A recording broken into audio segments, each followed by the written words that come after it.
Pernah nggak sih kalian baca sesuatu yang rasanya tuh nempel banget di kepala dan susah dilupain? Nah, di bahasan kali ini kita akan bedah rahasianya.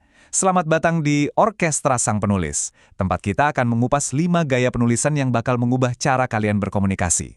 Coba dipikirin, kenapa ya ada cerita, artikel, atau bahkan email yang rasanya kuat banget dan berkesan?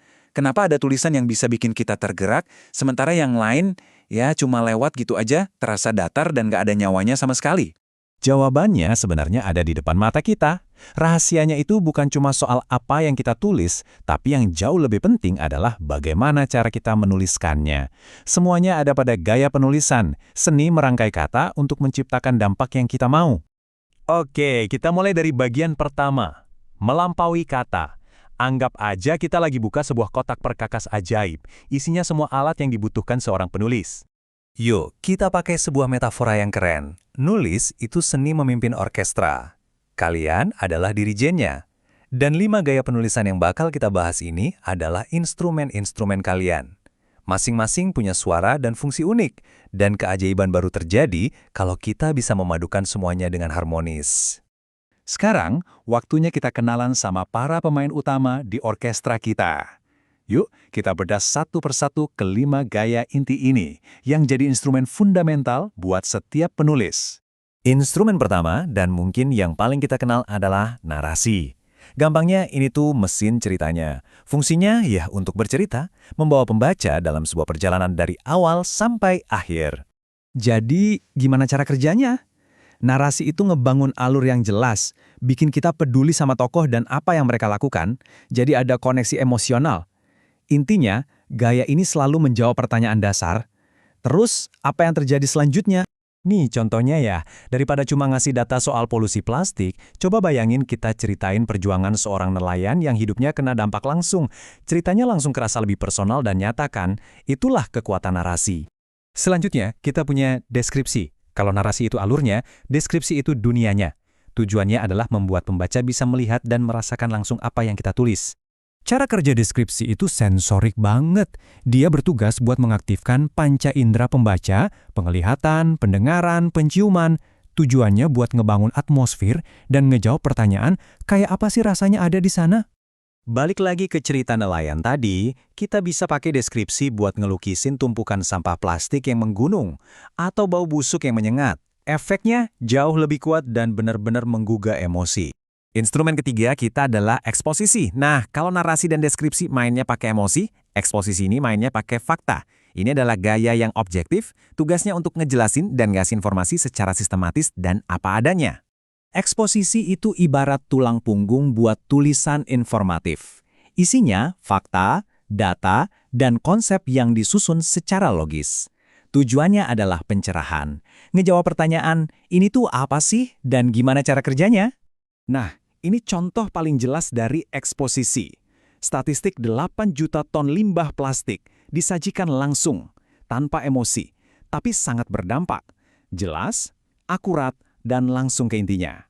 Berikutnya adalah argumentasi. Kalau eksposisi tadi ngasih tahu apanya, argumentasi ini ngejelasin kenapanya. Gaya ini ngebangun sebuah kasus pakai penalaran dan bukti.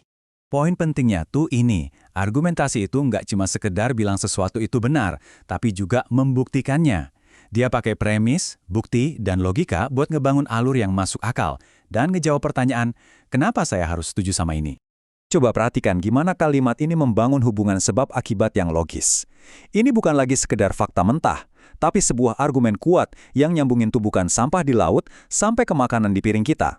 Dan instrumen terakhir kita adalah persuasi. Setelah kita bercerita, melukiskan suasana, menjelaskan, dan membuktikan, persuasi adalah langkah pamungkasnya. Menggerakkan pembaca untuk bertindak.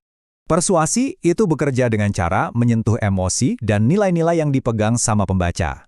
Tujuannya itu untuk membangun urgensi dan ngasih jawaban buat pertanyaan paling penting. Oke, terus sekarang saya harus ngapain?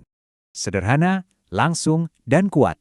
Inilah persuasi dalam bentuknya yang paling murni. Sebuah ajakan bertindak yang gak bertele-tele dan menuntut respons cepat. Yuk, kita rangkum semuanya dalam satu tabel. Perhatikan deh, tiap gaya punya fungsi unik. Narasi buat cerita, deskripsi buat melukis, eksposisi buat memaparkan, argumentasi buat membuktikan, dan persuasi buat mengajak. Dan lihat efeknya, beda-beda kan? Narasi bikin kita merasa terhubung, deskripsi bikin kita merasa ada di sana, eksposisi ngasih pencerahan, argumentasi ngebangun keyakinan, dan persuasi mendorong perubahan. Tabel ini bisa jadi contekan kalian loh. Oke, kita udah kenalan sama semua instrumennya. Sekarang, gimana cara mainin mereka barengan dalam sebuah simfoni tulisan, baik itu fiksi maupun non-fiksi? Secara umum, memang ada kecenderungan kalau fiksi biasanya lebih bersandar ke narasi dan deskripsi buat ngebangun dunia imajinatif. Nah, di sisi lain, non-fiksi lebih sering pakai eksposisi dan argumentasi buat nyajiin fakta dan ide secara meyakinkan. Tapi, nah ini kuncinya, penulis yang hebat itu nggak cuma mainin satu atau dua instrumen, mereka itu dirijen ulung yang bisa memadukan kelima gaya ini, baik di fiksi maupun non-fiksi, untuk menciptakan sebuah simfoni yang benar-benar menggugah. Teori udah kita pegang. Sekarang gimana cara kita bawa ini ke tulisan kita sehari-hari? Yuk kita lihat beberapa contoh aplikasi praktisnya. Anggap aja ini resep cepat buat kalian. Mau bikin konten media sosial, coba gabungin cerita singkat, narasi, dengan ajakan, persuasi. Kalau buat laporan kerja, sajikan data, eksposisi yang didukung alasan logis, argumentasi. Nah, kalau mau bangun citra merek, pakai kisah narasi yang dibalut detail yang hidup, deskripsi. Kita sampai di bagian terakhir. Di sini, kita akan mengunci pemahaman kita tentang kenapa semua ini penting banget kalau kita mau benar-benar menguasai pesan yang kita sampaikan. Jadi kenapa ini semua penting banget? Karena di dunia yang penuh dengan informasi seperti sekarang, paham dan bisa pakai kelima gaya ini bukan lagi sekedar keahlian tambahan. Ini udah jadi kompetensi inti yang bakal nentuin seberapa efektif pesan kalian sampai ke orang lain. Jadi ingat angka ini. 1. Kalian punya satu perangkat strategis yang isinya 5 instrumen ampuh. Gunakan orkestra ini dengan bijak, supaya setiap kata yang kalian tulis jadi lebih bermakna dan punya dampak. Sebagai penutup, saya mau tinggalin satu pertanyaan buat kalian renungkan. Dari kelima gaya ini, narasi, deskripsi, eksposisi, argumentasi, dan persuasi, instrumen mana nih yang kira-kira perlu kalian latih lebih sering supaya simfoni tulisan kalian bunyinya makin indah? Terima kasih sudah menyimak.